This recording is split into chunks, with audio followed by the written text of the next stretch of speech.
ایک سروے آیا ہے پلس کنسلٹنٹ کا، جس میں یہ کہا گیا ہے کہ جو وفاقی وزراء ہیں ان کی کارکردگی جو ہے اس کے اوپر عوام نے عدم اطمینان کا یا غیر مطمئن کا اشارہ دیا ہے۔ اس کے علاوہ اگر صوبائی حکومتوں کی بات کریں تو 60% سندھ کے شہری جو ہیں وہ سندھ حکومت سے خفا ہیں۔ خیبر پختونخوا میں 51% لوگ یعنی اکثریت جو ہے، بھلے وہ 1% سے اکثریت ہے لیکن اکثریت جو ہے وہ محمود خان جو دوسرے وسیم اکرم پلس ہیں عمران خان صاحب کے، ان کی حکومت سے مطمئن نہیں ہے۔ اور اگر پنجاب کی بات کریں وسیم اکرم پلس کی تو 47% لوگ تنقید کر رہے ہیں عثمان بزدار صاحب کی کارکردگی پر، لیکن بھلے 97% بھی کر دیں تو کیا پرواہ ہے عمران خان صاحب کو، تو اس سے کوئی فرق نہیں پڑتا، ان کے لیے تو ان کی ذاتی فیصلے عوام کے فیصلے سے مقدم ہے، کیونکہ ان کو پسند ہے عثمان بزدار تو بس پسند ہے، کسی کو پسند ہو یا نہ ہو۔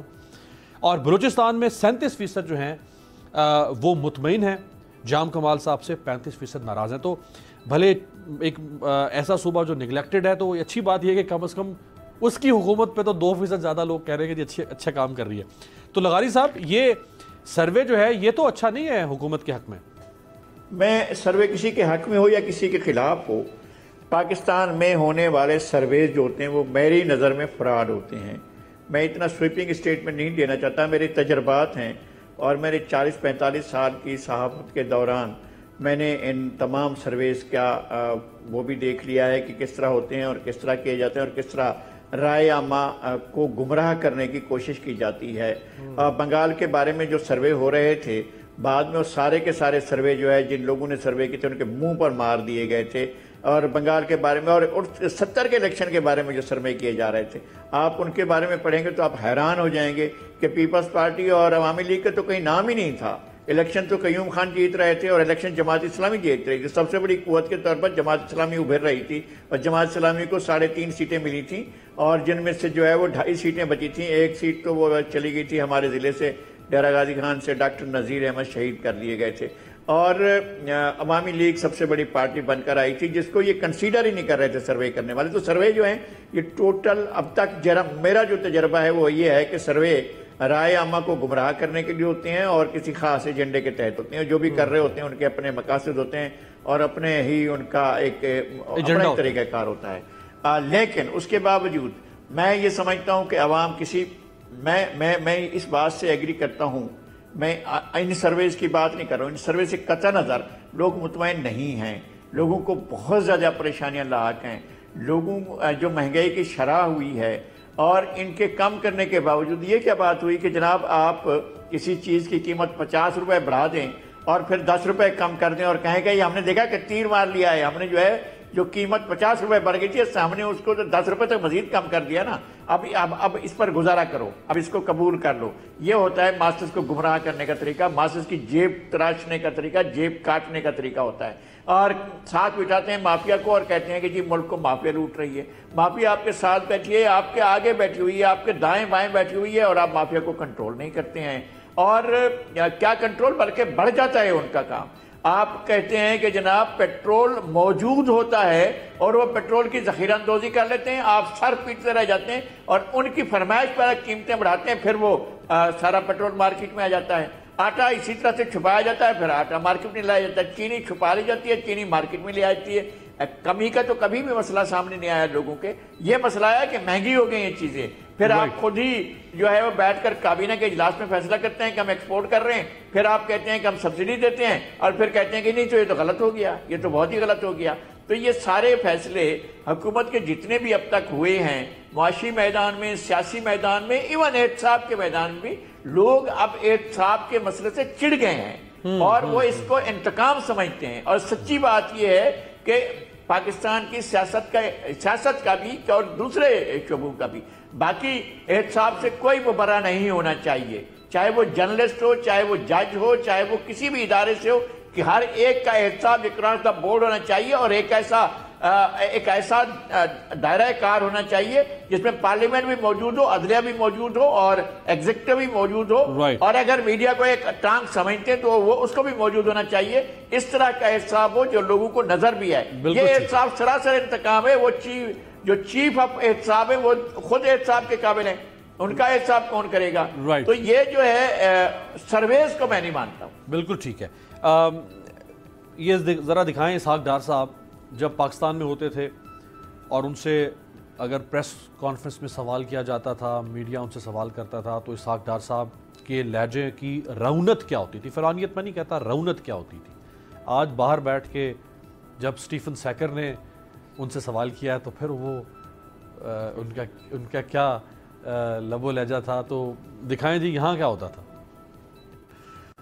جی اسامہ، اگر آپ ہوں انٹرویو کر رہے ہو اسحاق ڈار صاحب کا، خیر وہ پتہ نہیں کب کر پائیں گے، وہ پاکستان تو انہوں نے آنا نہیں ہے اور وہی دکھا نہیں سکتے ہم.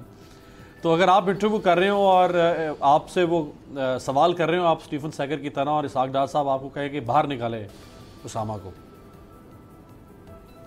دیکھیے یہ جب اقتدار میں ہوتے ہیں نا، وہ جس طرح ہوتا ہے کہ وہ ہاتھی کے پاؤں میں سب کا پاؤں. تو یہ زرداری صاحب کا بھی میرا خیال ہے یہی کہنا ہے، اور غوث علی شاہ صاحب نے بھی یہ بات کہی تھی کہ اگر میں غلط نہیں ہوں تو یہ لغاری صاحب تو پورے انسائکلوپیڈیا بتا سکتے ہیں کہ نواز شریف جب اقتدار میں ان کے پاؤں پڑتے ہیں، اقتدار میں آ جائیں تو پھر یہ گلے پڑتے ہیں. تو یہی حال ان کے، پھر وہ ہاتھی کے پاؤں میں سب کے پاؤں والا حساب ہے کہ وہ بھی ان کا انداز بھی ہو جاتا ہے. آج آپ دیکھیں وہاں پر کس طرح وہ بھیگی بلی بنے ہوئے تھے.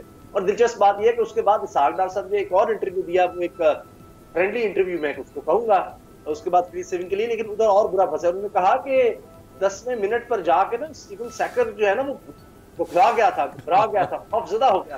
کمال ہو گیا. اور یہاں انٹرویو دیا جاتا ہے، مجھے بتائیں ان کے پاس آپ کو یہ لوگ کیوں نہیں اس طرح سے انٹرویو دیتے؟ آج بھی مریم صاحبہ جو ہیں وہ آپ کو ٹائم کیوں نہیں دیتی؟ اور وہاں پر جو ان کی اس طرح کی سینئر لیڈرشپ ہے وہ آپ کو کیوں نہیں ٹائم دیتے؟ یا عمران خان صاحب، ایون میں ان کی بھی بات کروں گا. تو آپ جو بہت زیادہ تیکھے سوال کرنے والے لوگ ہوں گے. اچھا اسامہ، اس میں ویسے صرف مریم صاحبہ نہیں ہے، اس میں نواز شریف صاحب تو ہوں، شہباز شریف صاحب ہوں، ان کے بارے میں تو بڑا یعنی مشہور تھا اور یہ بڑا لکھے پڑے انٹرویو اور چند منتخب لوگوں کو دیتے تھے. ایون زرداری صاحب بھی انٹرویو نہیں دیتے، بلاول بھٹو زرداری صاحب بھی انٹرویو نہیں دیتے، اور بھی بہت سارے لوگ ہیں جو. اچھا عمران خان صاحب نے یہ ضرور ہے کہ بطور پرائم منسٹر اب وہ بہت فریکوینٹلی انٹرویوز دے رہے ہیں، اور اب تو ایک آدھ انٹرویو انہوں نے ایسے صحافی کو بھی دیا جو خود کہتا ہے کہ میں ان کے خلاف تھا. لیکن اس میں آپ بالکل صحیح فرما رہے ہیں کہ یہ ہوتا رہا ہے. تو مرتضیٰ صاحب، آپ نے سینکڑوں پریس کانفرنسز اپنے کیریئر میں کور کی ہوں گی یہاں اسلام آباد میں بیٹھ کے. تو یہ جو لہجہ ہے ان کا ہمارے سیاستدانوں کا صحافیوں کے ساتھ، یہ لہجہ وہاں تو نہیں اختیار کرتی ہے؟ میں اس کو پریس کانفرنس میں بھی موجود تھا، یہ پوسٹ بجٹ پریس کانفرنس تھی، اور ہمارے دوست ریاض تھیم صاحب نے یہ سوال پوچھا تھا، نیو ٹی وی سے ان کا تعلق ہے. تو انہوں نے اس طرح کی آگے سے جو زبان استعمال کی، پھر ہم نے خود ہم صحافی وہاں سے اٹھ کھڑے ہوئے. ہم نے کہا بریفنگ آپ خود ہی اپنے پھر سیدھے ہو گیا کہ میں تو بھائی ہے اپنے آفیسرز کو دے لیں، ہم جا رہے ہیں. تو میرے ساتھ میرے دوسرے دیگر جو ساتھی تھے انہوں نے بھی اپنے بیگ اٹھائے اور اٹھ کھڑے ہوئے. اور اس کے بعد پھر انہوں نے معذرت شہادت کی، اور معذرت کرنے کے بعد کہا جی میں یہ تھی، ہمارا بھائی ہے، یہ ہے وہ ہے، تو کر لیں.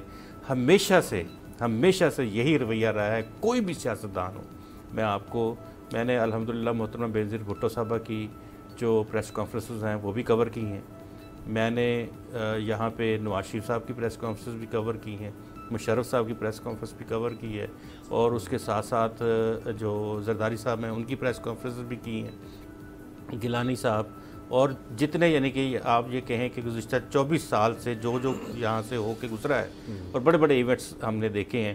تو یہاں جس حد تک کنٹرولڈ کویسچنز ہوتے ہیں، یہاں پہ مائک پیپلز پارٹی کی اگر پریس کانفرنس ہے تو ان صحافیوں کو پکڑایا جائے گا ملتا ہے جو ان کے جو گڈی سوال کریں. جی، اور اسی طرح پاکستان پیپلز پارٹی کو چھوڑ دیں تو نون لیگ میں آ جائیں، وہاں 3 لوگ ہیں، 4 پریس کانفرنس چودھری نثار علی خان کی ہوتی تھی تو وہاں 3 بندوں کو مائک جانا ہے، چوتھے بندے کو مائک نہیں جاتا تھا. یہی صورتحال ایون دباؤ ڈال کے یہ بیٹ چینج کروانے کی کوشش کرتے ہیں اگر کوئی سوال کرے. جی اسی طرح سے. اور اگر ہم پاکستان تحریک انصاف کی بات کریں تو انہوں نے تو آتے ہی سب سے پہلے جو پرائم منسٹر کی بیٹ تھی وہ اپنے تمام جو چینل سے وہاں پہ اپنے جو بیٹ رپورٹر تھے پی ٹی آئی ان کو دلوائی زبردستی. اور بہت سارے اے آر وائی میں اور ادھر ادھر بہت ساری جگہوں پہ مسئلہ بھی ہوا. تو یہ اس طرح سے، اور یہ تو لائکنگ اور ڈس لائکنگ آپ کو پتہ ہے، لیکن جب یہ لوگ باہر جا کے کسی جگہ کے اوپر بیٹھتے ہیں ان کو پتہ چلتا ہے کہ جرنلسٹ کیا ہوتا ہے اور جرنلزم کیا ہوتی ہے. وہ لکھے ہوئے سوالات ہی تھے، لیکن ہمارے جرنلسٹ کا بھی تو مسئلہ ہے نا. لغاری صاحب ایک شارٹ کامنٹ آپ فرما دیں اس کے اوپر کہ ہمارے صحافیوں کا بھی تو مسئلہ ہے نا سر. ہمارے صحافیوں کے اندر بھی تو آبجیکٹیوٹی ختم ہو گئی ہے. ہمارے صحافی جو ہیں انہوں نے بھی تو اپنی اپنی لائنیں لے لی ہیں. وہ بھی تو کوئی پیپلز پارٹی کے ساتھ جڑ گیا، کوئی نون لیگ کے ساتھ، کوئی عمران خان کے ساتھ نتھی ہو گیا. اور پھر وہ جان ہی نہیں چھوڑتا ان کے، پھر وہ ان کے گوبر کو بھی جو ہے وہ کیا کہتے ہیں حلوہ ثابت کرتا ہے، وہ ان کی برائی کو بھی اچھائی دکھاتا ہے، ان کی ناکامیوں کو بھی کامیابی کر کے دکھاتا ہے. تو یہ ہمارے صحافیوں کا بھی تو یہ رویہ ہے نا. تو سیاستدانوں کو پتہ ہے کہ یہ صحافی جو ہے ان کی کیا صحافت رہ گئی ہے، یہ تو دم چھلے بنے ہوئے ہیں ہمارے.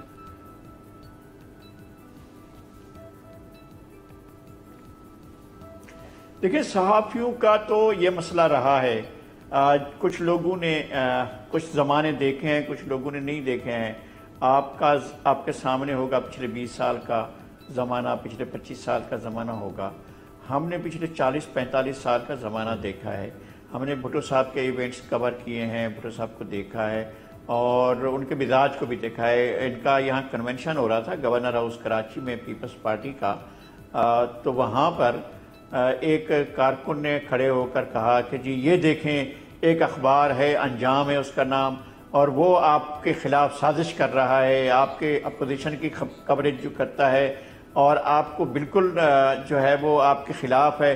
اور اس نے اپنا جو پہلے دن کی جو اس کی اشاعت تھی، اس نے ایک انجام کی ایک پوری پٹی بنائی اور اس کو پورے صفحے پر آپ کی تصویر لگائی بڑی، اور چاروں طرف جو ہے وہ انجام لکھا ہوا تھا. تو یہ اس طرح کا یہ 1 یا 2 جنوری 1976 کو ہوا تھا یہ کنونشن، اور اگلے دن سے وہ اخبار نہیں چھپا تھا، وہ بند ہو گیا تھا.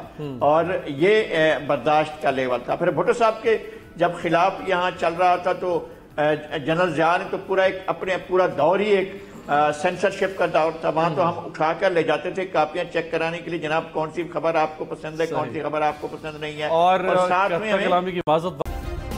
سبسکرائب کریں اور بیل دبائیں تاکہ کوئی خبر رہ نہ جائے.